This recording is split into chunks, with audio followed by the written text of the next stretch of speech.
नमस्कार. आज आपण करणार आहोत भेंडीची भाजी, तीही पण एकदम वेगळ्या पद्धतीने करणार आहोत. इथे मी 1/2 किलो भेंडी घेतलेली आहे. स्वच्छ धुवून कोरडी पुसून घेतलेली आहे आणि अशा रीतीने भेंडी चिरायची आहे की उभ्या चिरा देऊन ती किडकी आहे की नाही आतून बघायचं आहे. आणि अशा उभ्या चिऱ्या दिल्यामुळे आपण जो मसाला करणार आहोत तो देखील भेंडीच्या आतपर्यंत शिरेल. म्हणजे साधारण एका भेंडीचे मध्यम आकाराच्या भेंडीचे मी 2 तुकडे केलेले आहेत. खालचा भाग आणि वरचा भाग काढून मग नंतर मधून चिरलेली आहे. अशा प्रकारे ही भेंडी आपली चिरून झालेली आहे. भेंडीच्या मसाल्यासाठी आपल्याला आता 1/2 किलो भेंडीसाठी मी 5 चमचे दाण्याचा कूट घेणार आहे.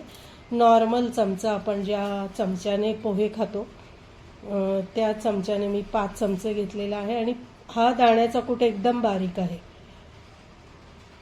त्याच्यामध्ये अर्धा चमचा हळद, 1 चमचा तिखट घातलंय आणि अर्धा चमचा गरम मसाला. गरम मसाल्यामुळे सुद्धा या भेंडीला एक खमंग अशी चव येते, तो जरूर घाला.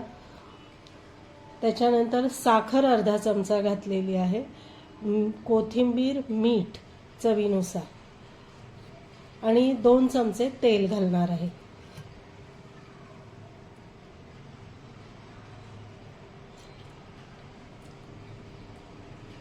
आता हा मसाला आपण व्यवस्थित हलवून घेणार आहोत, मिक्स करणार आहोत.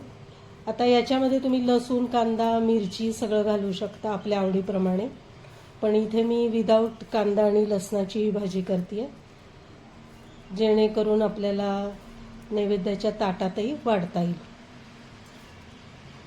आता चिरलेली भेंडी मी या सगळ्या मसाल्यामध्ये मिक्स केलेली आहे. त्यामुळे प्रत्येक भेंडीत मसाला भरायची गरज नाहीये. आपली ही भाजी पटकन होते, वेळही कमी लागतो.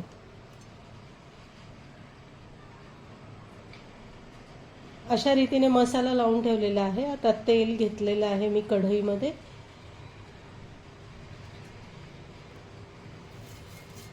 मोहरी, हिंग आणि कढीपत्ता मी फोडणीत घालणार आहे. या वेळेला तुम्ही कांदा चिरून घातला तरी चालू शकतो. फोडणी झाल्यानंतर सगळ्या भेंड्या मी कढईमध्ये घातलेल्या आहेत आणि 2 मिनिटं मध्यम गॅसवर चांगलं परतून घ्यायचं.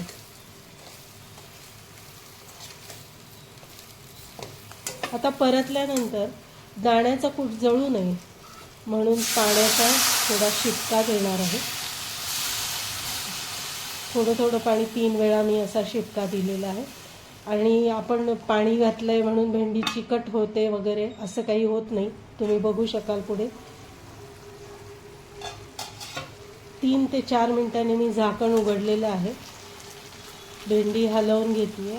अर्धवट शिजली आहे भेंडी, अजून शिजायची आहे. फक्त पहिल्याच वेळेला झाकण ठेवायचं आहे, नंतर झाकण न ठेवता भेंडी शिजवायची. मात्र ही काळजी घ्यायची आहे की जळणार नाही. थोड्या थोड्या वेळाने आपण ही भेंडी वर खाली करायची आहे. दाण्याचा कूट असल्यामुळे जळू शकते.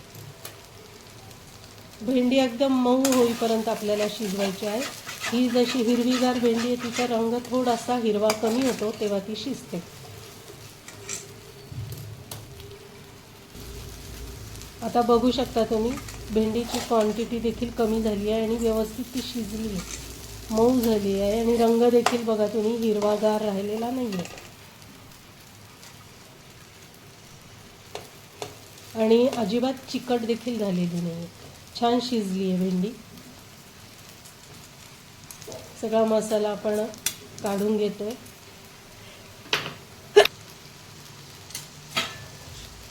आणि अशा रीतीने आपली ही भेंडीची भाजी तयार झालेली आहे.